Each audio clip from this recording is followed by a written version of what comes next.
趣味でいじる車とかを動画で残していくチャンネル、エンジョイカーライフ東京です。以前は自分の W124 の AMG を紹介した際に、足回りについて車高が低いことを話しました。今日はようやくパーツなどが一通り揃い、足回りを完全にリフレッシュできるため、その紹介をしていきたいと思います。この車、購入してからかなり車高が低かったのですね。また、後ほど紹介しますが、どうやらこれまでのオーナーが全くと言っていいほど足回りのケアをしてこなく、新車時から30年の間、この状態で乗ってきているようです。正直乗り心地は最悪でした。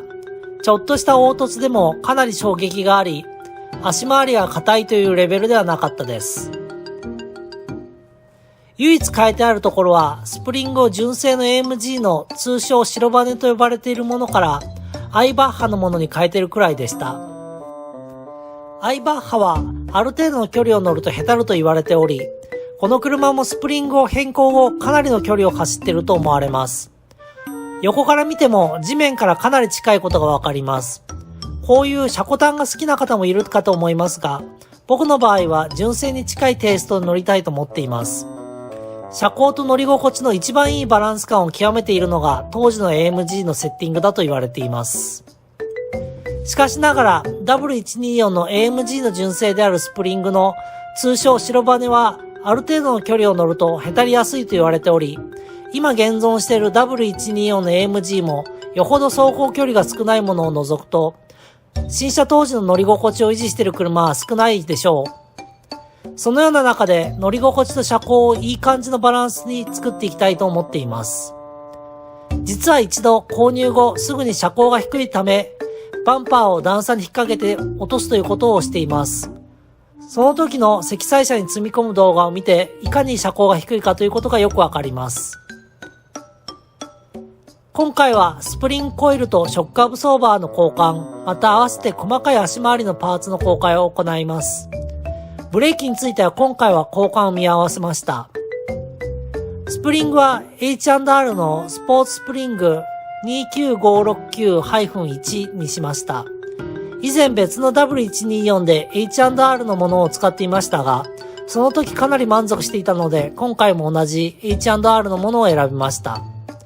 実はこの H&R は注文から到着まで3ヶ月くらいかかりました。コロナの影響でドイツの工場の生産が遅れていた模様で、ヨーロッパ経由の発注にもかかわらずかなり遅れがありました。ショックアブソーバーについてはビルシュテインの B8 という W124 用のショートストロークモデルを選びました。これも在庫はかなり少なかったですが、ヨーロッパの通販業者で在庫がいいタイミングであり、比較的待たずに手に入りました。その他のパーツはまとめて海外サイトから注文しました。使ったパーツはこの動画の概要欄に載せておきます。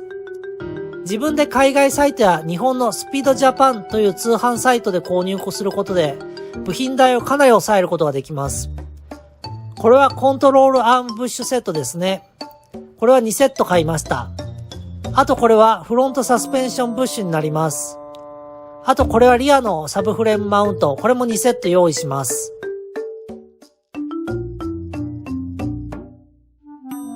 あとこれはボールジョイント2セットですね。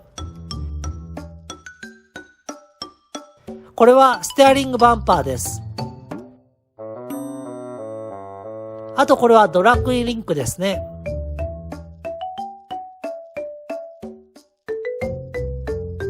これはリアスタビリンクですね。これは純正がたまたま欠品でした。あとフロントのサブフレームマウントですね。今回は使いませんが、一応 AMG の純正のスプリングである通称白バネも手元にパーツを確保しています。この白バネは走行距離が少ない車両から取ったパーツのようで、かなり状態のいいものです。AMG のステッカーなどもそのまま残っています。リアとフロント、それぞれ太さも違います。このパーツについては今後に向けて取っておきたいと思います。パーツを揃えたらその先の作業は工場にお任せとなります。作業中の写真を工場からもらいましたが、こんな形で組んでいます。フロントはこちらです。リアはこちらです。実はスプリングはかなり全体的に短いものを選んでしまいました。左が今回の H&R のもので、右がもともと付いていたアイバッハのものです。今回はショックも新しいものにしていることや、工場の方で車高を保つように調整してもらうことで、車高が絶妙なところでキープされています。外したパーツはこちらです。ほとんどのパーツは新車時から付いているパーツでした。かなりの劣化度です。ショックについては AMG 純正のものが付いていました。AMG のロゴが付いたビルシュテインのものです。これは大切に保管し、次はこのショックをオーバーホールして使うというのも一つの方法かなと思っています。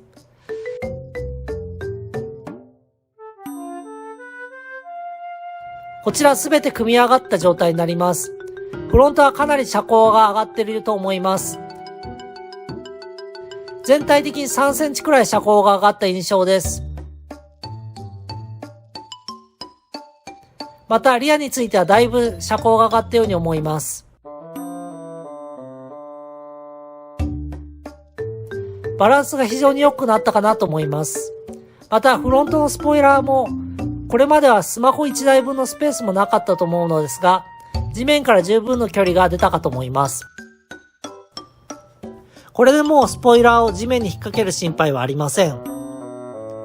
そんな感じで今日は W124AMG の車高を上げる作業に関するパーツ選びなどについて紹介させていただきました。またいつか走行に関するフィーリングなども紹介していきたいと思います。本日はありがとうございます。それではまた。